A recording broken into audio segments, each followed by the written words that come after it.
ఇప్పుడు కేవలం 7,999K up to 10 kgs వరకు బరువు తగ్గి అధిక బరువు నుంచి వచ్చే ప్రధాన సమస్యలను దూరం చేసుకోండి. యాక్షన్ సినిమా హిట్ అయితే అదిచ్చే కిక్కే వేరు. లవ్ స్టోరీస్ ఎంత హిట్ అయినా మాస్ హీరో అనిపించుకోలేరు. అందుకే మన యంగ్ హీరోస్ అందరూ మాస్ ఇమేజ్ గుర్తుకొచ్చినప్పుడల్లా యాక్షన్ బాట పడతారు. ఇంతకీ కుర్రా హీరోస్ కి మాస్ ఇమేజ్ కలిసొచ్చిందా లేదా? Watch the story. Vijay Deverakonda Arjun రెడ్డితో యూత్ కి, గీత గోవిందంతో ఫ్యామిలీ ఆడియన్స్ కి దగ్గరయ్యాడు.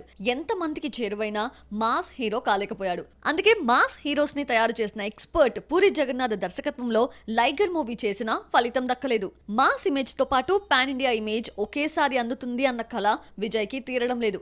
అయినా తగ్గేదే లేదంటూ కత్తి, గన్ పట్టుకొని మాస్ హీరోగానే వస్తున్నాడు. పుట్టినరోజు సందర్భంగా గౌతమ్ తిన్ననూరి దర్శకత్వంలో నటిస్తోన్న మూవీలో గన్ పట్టుకున్నాడు.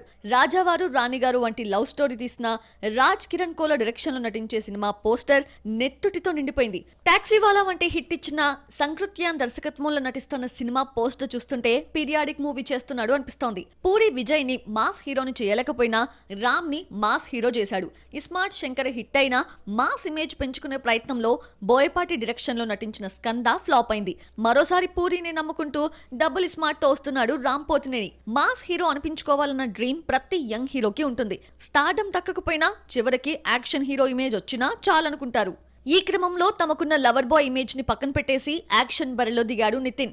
ఆ మధ్య చెక్ మాచల నియోజకవర్గంతో ఇదే ఇమేజ్ కోసం ట్రై చేసి తడబడ్డాడు. ప్రెజెంట్ నటిస్తున్న రాబిన్ హుడ్ తో మరోసారి లక్ ని పరీక్షించుకుంటున్నాడు నితిన్.